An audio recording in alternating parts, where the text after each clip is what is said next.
우리가 좌표계, 지금 데이터 우선순위의 영향을 설명하려고 먼저 좌표계를 얘기를 하는데, 좌표계가 이렇게 X, Y, Z축이 구성이 되어 있고, 이 각각의 좌표축이 만나는 점을 원점이라고 하고, 어느 한 점의 좌표를 XYZ로 표현을 하잖아요. 근데 우리가 실제 측정을 할 때 생각해야 되는 부분이 뭐가 있냐면, 좌표계는 수학적으로 구성이 되는 거죠. 그래서 항상 서로 좌표계 축이, 이 좌표축이 서로 직각이에요. 직각. XY축 직각, YZ축 직각, ZX축 직각. 이건 그냥 무조건 직각인 거예요. 그래서 우리가 측정을 할 때 이런 제품이 있다. 이거는 가공 형체죠. 가공 형체는 오차를 가지고 있어요. 무슨 오차를 가지고 있냐면 형상오차, 자세오차, 위치오차 등등등, 우리가 흔히 얘기하는 GDT죠. 그죠? 그러다 보니까 어떤 현상이 나오느냐, 한 점 찍고 두 점 찍어서 축을 만들었다. 자, 여기 중요해요. 잘 보세요. 이렇게 일단 축이 만들어지고 나면 개념적으로 Y축은 수많은 Y축이 그냥 생기는 거예요. 직각으로. 이 X축과 직각으로. 그렇게 수많은 축이 자동으로 생성이 되는데, 우리가 어느 위치를 하나를 측정을 해주면 그 점을 지나면서 미리 만들어진 축의 수직인 이런 축이 생기는 거죠. 그러다 보니까 얘는 어떻게 돼요? 만약에 이쪽이 아니고 이쪽 축을 기준으로 삼았다. 이쪽 축을 기준으로 이렇게. 그러면 마찬가지로 이 축의 수직인 이런 축이 생긴다는 거죠. 이런 축이. 그래서 데이터의 우선순위가 눈에 보이지는 않지만 측정값에 영향을 미친다. 왜냐? 좌표는 항상 수직이기 때문에. 그래서 지금 이걸 보는 거예요. 자, 여기서 데이터 우선순위가 BC 이렇게 규제가 됐다면, 지금 이 데이터에서 데이터 B를 우선축으로 만드는 거죠. 그리고 나서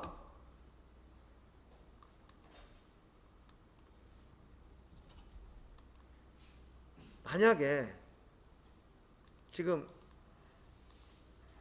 여기서 보세요. BC축을, 그러니까 데이텀을, 자 다시 얘기할게요. B데이텀, C데이텀 이렇게 우선순위를 줬다면, 여기 있는 B데이텀을 우선으로 해서 C데이텀이 만들어진다는 거죠. 즉 이게 가공 형체인데 직각이 아니면은 축이 이 제품과 일치하지 않는다는 거죠. 이거로부터 X, Y 값을 구하는 거예요. 근데 만약에 데이터 우선순위가 C, B가 됐다. 그러면 어떤 현상이 나오냐 하면, 이 C데이텀을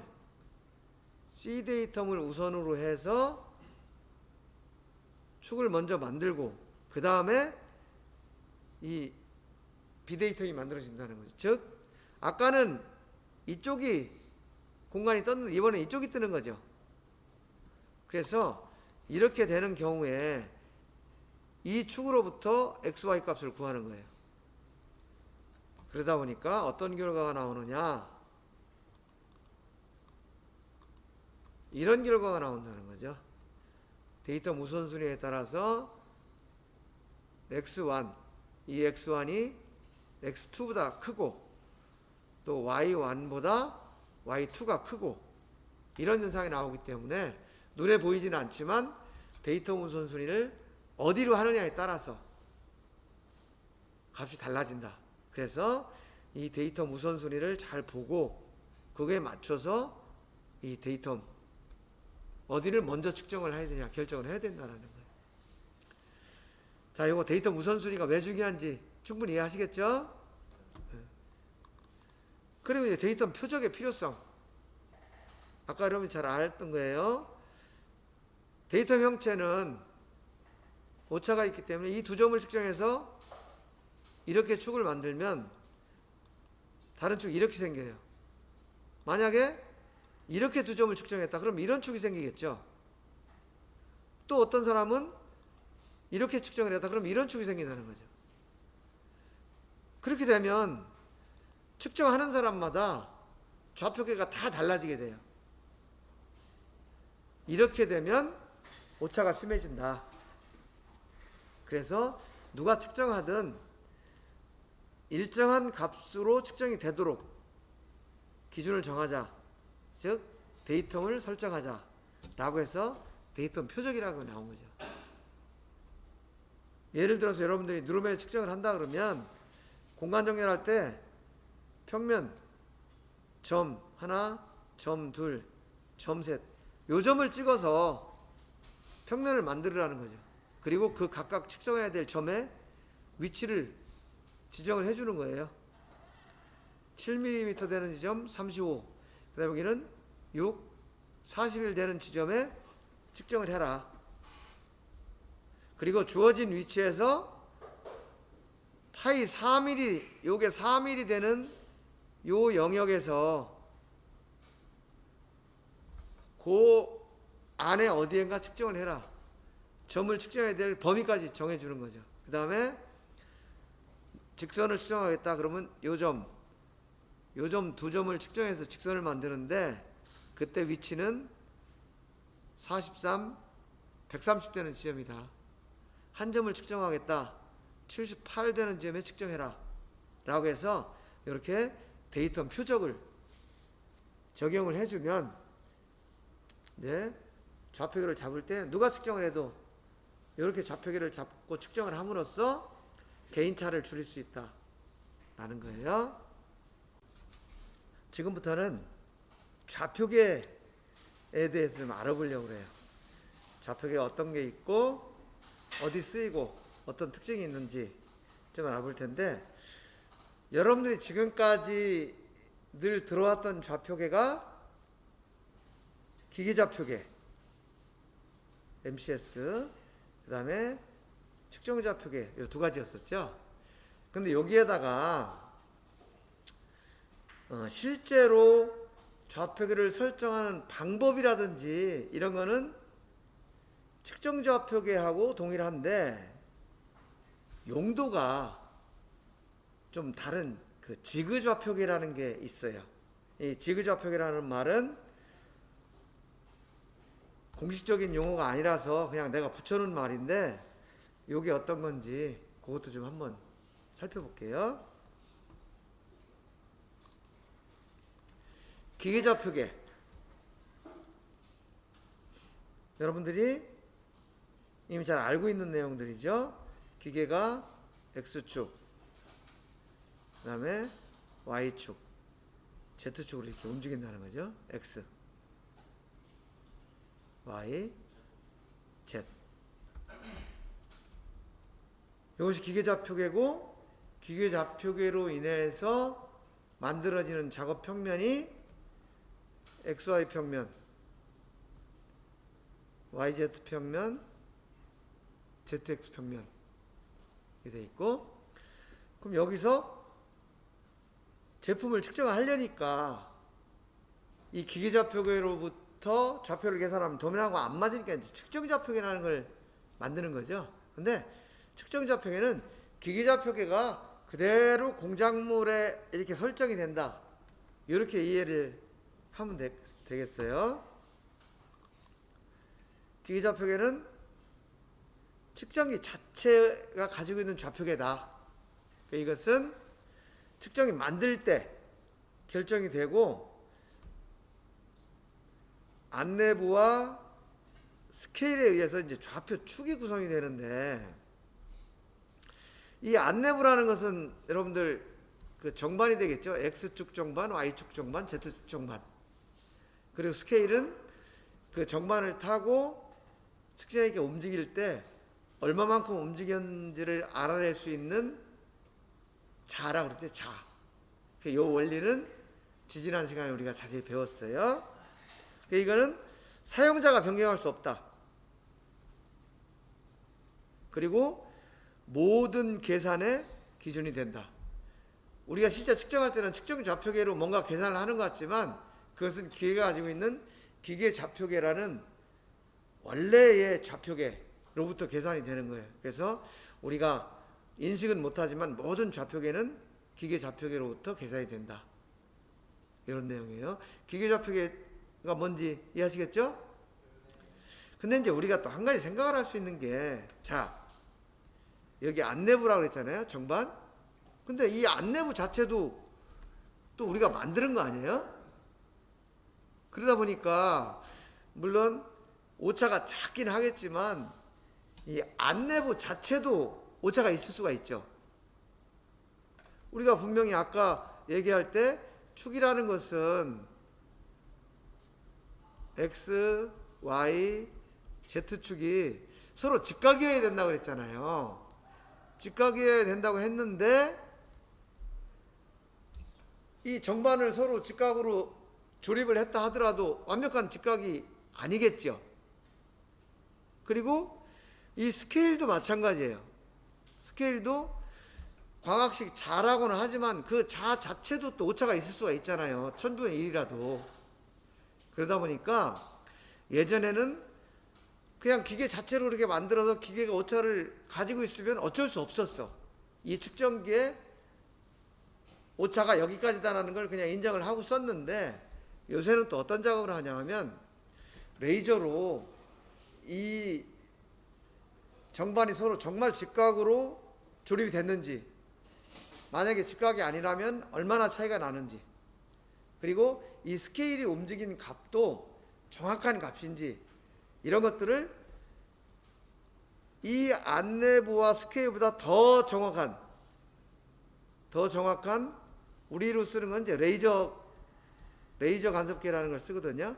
이 레이저 간섭계를 이용해서 이 기계 좌표계를 오차를 측정해 보는 거야. 그럼 오차가 얼마가 나오겠죠? 그 오차가 나오는 값을 소프트웨어에서 보정을 해서 또 새로운 기계 좌표계를 만들어.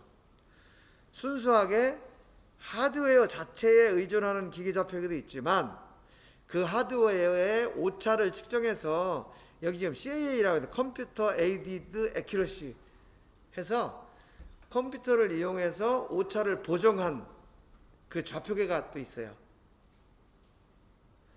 그래서 뭐 엄밀히 얘기하면 이렇게 두 가지가 존재할 수 있다고 보는데, 실제로 요즘은 하드웨어 자체만으로 사용하는 그 기계좌표계는 거의 안 써요. 이 기계좌표계가 가지고 있는 오차를 측정을 해서 컴퓨터로 보정을 한 이제 그런 기계좌표계를 사용하고 있다라는 것은 여러분들이 참고로 좀 알아두시고요. 그래서 하드웨어 자체가, 이건 예를 들은 건데요, 하드웨어 자체가 가지고 있는 오차가 이만큼 범위다 라고 한다면, 보정을 해서 나온 이 기계 좌표계의 오차는 이만큼이다. 훨씬 더 정밀하게 표시가 되고 있죠. 이런 식으로 요즘은 이제 오차 보정 소프트웨어라는 것들을 이용해서 이 기계 좌표계를 형성하고 있다 라는 거 참고로 말씀드리는 거고요. 그 다음에 여러분들 3차원 측정기 켜면은 항상 기계원점 찾기를 하시겠습니까? 나오죠. 그래서 그 나오는 이유가 뭐냐면, 아까 각 축의 안내부 그리고 스케일이 붙어 있다고 했잖아요. 이 기계원점 찾기를 하는 이유는 각 축에 부착된 스케일의 원점을 찾는 거예요. 지난번에 우리 스케일 설명할 때 이런 스케일에 눈금이 이렇게 매겨져 있다고 했잖아요. 근데 이 눈금과 눈금 사이는 뭐 예를 들면 0.0이다. 이거는 변함이 없어요. 그런데 처음에 시작할 때 어디서부터 시작을 해라 라는 우리가 요거 레퍼런스 마크라고 보통 얘기를 하는데, 이게 뭐냐면 이 스케일의 치수를 계산할 때 기준점이에요. 이 기준점을 찾아주는 행위를 하는 게 기계원점 찾기야. 그래서 엄밀히 따지면 기계원점 찾기가 아니고 이제 스케일 원점 찾기다, 이렇게 얘기를 할 수 있어요. 그럼 이걸 왜 찾느냐? 기계원점 찾기를 하는 이유, 이거는 여러 가지 원인, 여기서 여러 가지 원인이라는 것은 이렇게 원인을 알 수 없는 어떠한 현상이 되겠죠. 이거 우리가 우연오차라고 얘기를 하죠. 우연오차에 의해서 측정기의 전원을 새로 공급할 때마다 이 측정기가 인식하는 이 레퍼런스 마크의 좌표가 조금씩 달라져. 그 달라지는 게 뭐 0.01mm가 될 수도 있고 또는 0.005mm가 될 수도 있고 한데 어쨌든 조금씩 달라진단 말이에요. 그러면은 기계좌표가 조금 달라지면 그 이전에 뭔가를 기계좌표를 기준으로 계산해 놨던 것들하고는 그만큼 차이가 생긴다는 얘기죠. 그래서 그 차이를 제거하기 위해서 기계를 한번 켤 때마다 기계원점 찾기를 해준다. 그래서 새로 전원을 공부하는 경우에는 반드시 기계원점 찾기를 실제로 해야 된다 하는 거고요. 그 다음에 일반적으로 스케일 원점은 측정 범위의 최대값, 이거하고 일치하게 돼 있어요. 그리고 기계원점 찾기를 하려면 기계가 움직여야 되잖아요. 측정기가 이거 움직일 때 안전을 위해서, 만약에 이것을 움직일 때 공작물이 있으면 충돌할 가능성이 있잖아요. 그래서 항상 Z축을 먼저 제일 위로 올리고 그 다음에 XY축을 찾아간다 라는 거 참고로 하시고, 여러분들 3차원 측정 실습할 때 자세히 한번 보세요. 자, 이 기계원점 찾기 왜 하는 거고 어떤 이유 때문에 한다 라는 거 아시겠죠? 그래서 여러분들이 기계원점 찾기를 하시겠습니까? 해가지고 얘를 누르면은 기계가 쭉 움직이다가 완료했습니다 나오잖아요. 그 완료했습니다 할 때 지금 이 위치에 항상 가 있어요. 이 위치. X 최대값, Y 최대값, Z 최대값. 이 측정기가 지금 X 1500, Y 2500, Z 1000mm 측정할 수 있는 측정기거든요. 일반적으로 최대값에 가 있다. 측정 범위에. 그러면 이 기계좌표의 000, XY가 000은 어디냐? 지금 이 위치라는 거죠. 여기. 그래서 항상 이렇게 봤을 때 X축의 왼쪽, Y축의 앞쪽, Z축의 가장 아래쪽이 이 기계 원점 000다. 이렇게 이해를 하시면 되겠어요. 요거 어떤 의미인지 아시겠죠? 그러니까 측정좌표계는 이 기계좌표계를 공작물에다 이렇게 옮겨놓은 거죠. 그래서 X, Y, Z 이렇게 제품에 맞춰서 설정을 해놓은 거고요. 측정좌표계는 도면에 맞춰서 측정자가 측정자가 설정하는 거예요. 이거는 수시로 변경이 가능하고, 실제로 우리가 하는 모든 측정은 측정 좌표계상에서 이루어진다는 거죠. 그리고 우리가 뭐 물체의 자유도를 구속한다, UV, W, X, Y, Z 했던 것들이 전부 이 측정 좌표계를 통해서 자유도 구속이 이루어지는 거죠. 자유도 구속이 이루어진다는 이 표현 자체는, 자유도 구속, 이거는 측정 좌표계를 설정한다 또는 데이텀을 지정하는 거다 라는 거하고 같은 용어를 다르게 쓰이는 것 뿐이에요. 그래서 우리가 자유도 구속,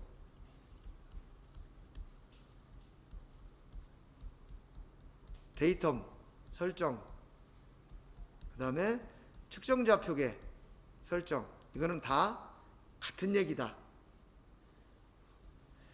자유도를 구속하기 위해서는 측정 좌표계를 설정해야 되는데, 측정 좌표계를 설정하기 위해서는 데이텀을 프로빙해야 되는, 이런 관계가 있는 거죠.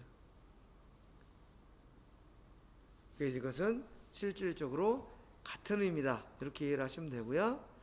이게 지금 도면이에요. 여기 보면 0, 0이 있죠. 그러면 1차적으로는 여기가 원점이 돼요. 그런데 또 여기 R값이라든지 이 각도를 재기 위해서는 또 여기가 0이 되고, 즉 측정 도중에 측정 좌표계를 이렇게 옮겨야 되는 일이 발생한다는 거죠. 그래서 측정 좌표계는 수시로 변경이 가능하다라는 거고요. 여기도 마찬가지죠. 처음에 여기서 측정을 하다가 이 원의 중심으로 가려면 측정 좌표계를 이렇게 옮겨줘야 되는 거죠.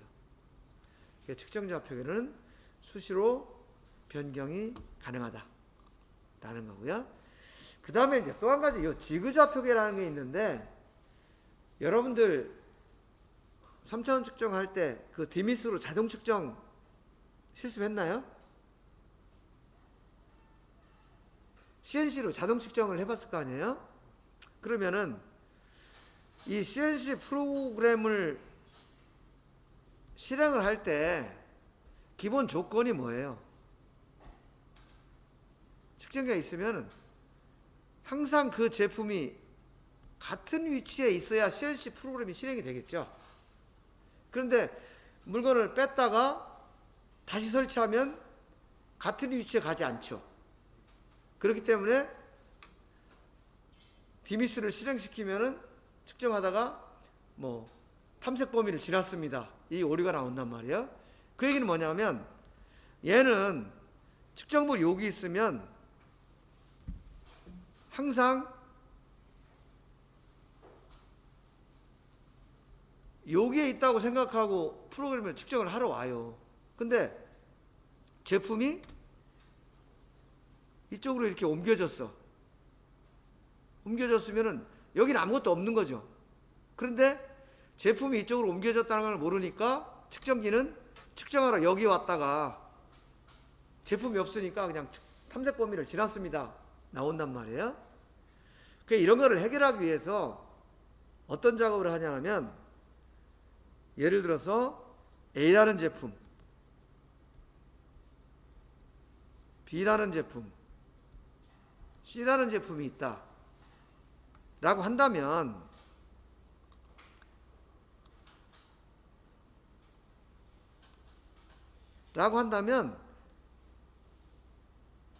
이 측정을 좀 더 편리하게 하기 위해서 프로그램을 쭉 짜놓는 거예요.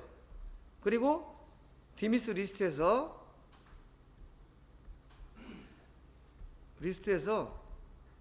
A.DMI, B.DMI, C.DMI 이렇게 짜놓고, 제품을 A 제품은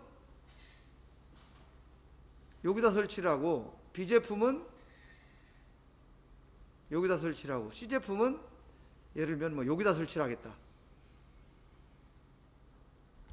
그리고 그냥 A.DMI A, B, C 이렇게 A.DMI 누르면은 이 A에 있는 제품 측정하고, B.DMI 누르면은 B에 있는 제품 측정하고, C.DMI 누르면 C에 있는 제품을 측정을 자동으로 이렇게 하게 하려고 하는 거예요. 그러다 보니까 어떤 문제가 있냐면 A 제품은 여기 이렇게 생긴 제품이고 B 제품은 여기 이렇게 생긴 제품이고 C 제품은